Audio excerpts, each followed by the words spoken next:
¿Qué tal? Mi compañero Román Trejo y un servidor, Alejandro Lara, analizaremos en esta presentación un tema que atañe al mundo del derecho laboral. En concreto, haremos una distinción entre la etapa conciliadora en el antiguo modelo y el nuevo modelo de justicia laboral tras la reforma. Ya es bien sabido que México fue pionero en impulsar e incluir constitucionalmente derechos sociales. Nuestra motivación surge de la necesidad por ilustrar, en la medida de lo posible, una rama del derecho que por lo general es desdeñada, pero que dado el contexto es pertinente ponerla bajo escrutinio y discusión, es decir, el derecho del trabajo. En México, las disputas en las relaciones empleado-patrón previos a la reforma han sido resueltas por órganos dependientes del Poder Ejecutivo, por medio de la Secretaría del Trabajo y Previsión Social, denominadas Juntas de Conciliación y Arbitraje.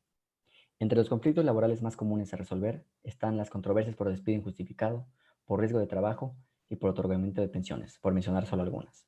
Ya sea que la disputa corresponda a la Junta de Conciliación a nivel local o federal, en el sistema de impartición de justicia laboral anterior, los conflictos eran idealmente resueltos mediante la conciliación, es decir, para evitar seguir un juicio. Un estudio de fondo realizado en 2015 por investigadores y académicos del CIDE se determinaron que en la realidad esas intenciones conciliatorias resultan inoperantes. Esto es por el exceso de trabajo en las juntas, por la falta de personal y de recursos suficientes, así como por la falta de interés de la parte patronal por conciliar, ya que el sistema los beneficia con plazos excesivos en la tramitación y en la resolución de los asuntos. Ahora, imaginemos el supuesto siguiente. En marzo de 2013, en un conservatorio de música, una secretaria es pillada en su oficina dándose un beso, de manera muy simple, con un colaborador. Momentos más tarde, abre la puerta el jefe y lo sorprende. Al día siguiente, ella es despedida por supuesta falta de probidad. Sin embargo, ella decide ir a la Profedet e irse por la vía legal, pues considera injustificado su despido. De esta forma busca acudir a una junta de conciliación y arbitraje para comenzar con el proceso. Con base en el modelo de análisis estratégico y de negociación, la conciliación se desenvuelve, claro, con algunos pormenores, de la forma siguiente. Primero, la secretaria tendría en mente negociar con el patrón o amenazar con demandar. Dicha negociación tendría, por un lado, la postura del patrón desde la cual el despido fue justificado y por lo tanto solo debe pagarse el finiquito según lo estipulado en los artículos 49 y 50 de la Ley Federal del Trabajo, que en este caso corresponde a 50,000 pesos.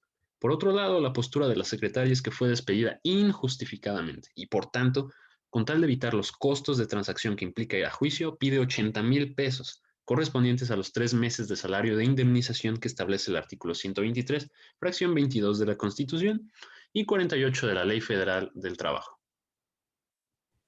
Desde luego, el patrón no aceptará esto, por lo que la secretaria presentará una demanda ante la Junta de Conciliación y Arbitraje antes de los 10 días tras el despido y le darán una fecha de audiencia en la que comparecerán las partes. En dicha audiencia habrán tres etapas. La primera es la conciliatoria, en la cual la Junta exhortará a las partes a que lleguen a un convenio. En el caso de quedar inconformes, o sea, de no aceptar el convenio, se seguirá con el juicio. En la segunda y tercera etapa, la de demanda y excepciones y la de ofrecimiento de pruebas, la parte patronal se mantendrá con su oferta de pago de 50,000 pesos, mientras que la secretaria ahora exigirá todas las indemnizaciones que por ley merece. Por ejemplo, aguinaldo, antigüedad, horas extras, equivalentes a 150,000 pesos. Seguir con el juicio implica que mientras se emite un laudo o sentencia y se agotan todas las instancias, pasarán 7 años aproximadamente para que la secretaria reciba su indemnización. Un escenario en verdad terrorífico, por lo que se decanta en convenir con el patrón, con autorización de la Junta, ahora por la exigua cantidad de 60,000 pesos. Claramente existen costos de transacción muy altos que impiden la negociación, pues la secretaria preferirá recibir una cantidad, aunque sea menor, que esperar un proceso largo e inconsistente en el que no es definitivo que recibirá lo que le corresponde. Cutter y Ulen, al respecto de la teoría de negociación, dicen que cuando los costos de transacción impiden la negociación, la autoridad deberá proteger el derecho a través de un remedio por mandato judicial si se sabe cuál parte valora relativamente más el derecho.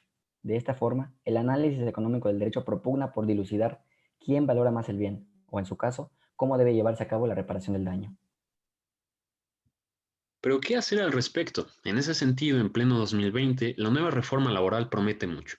El 1 de mayo de 2019, el gobierno publicó un decreto por el que se adicionaron, reformaron y derogaron múltiples disposiciones a la Ley Federal del Trabajo y sus derivadas.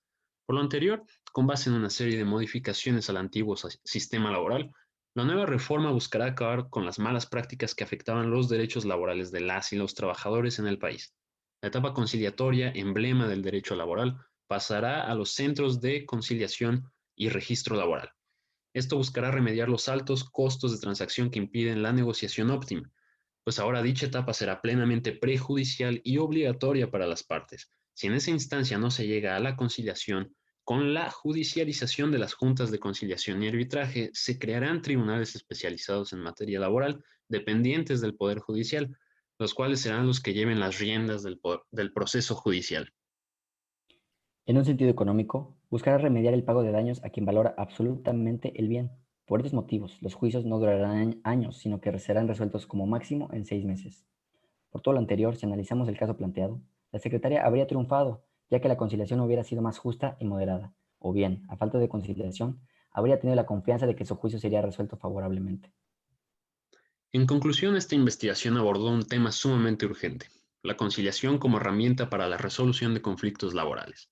Con esta nueva reforma, la cual entró en funciones apenas a mediados de noviembre del presente año en su primera etapa, se espera que arregle la injusticia sistematizada entre patrones y trabajadores, los vicios dentro del sistema de impartición de justicia laboral y, a partir de esto, reivindicar esta rama del derecho mexicano tan indispensable, sobre todo en el contexto tan adverso en el que nos encontramos. Agradecemos mucho su atención. Hasta pronto.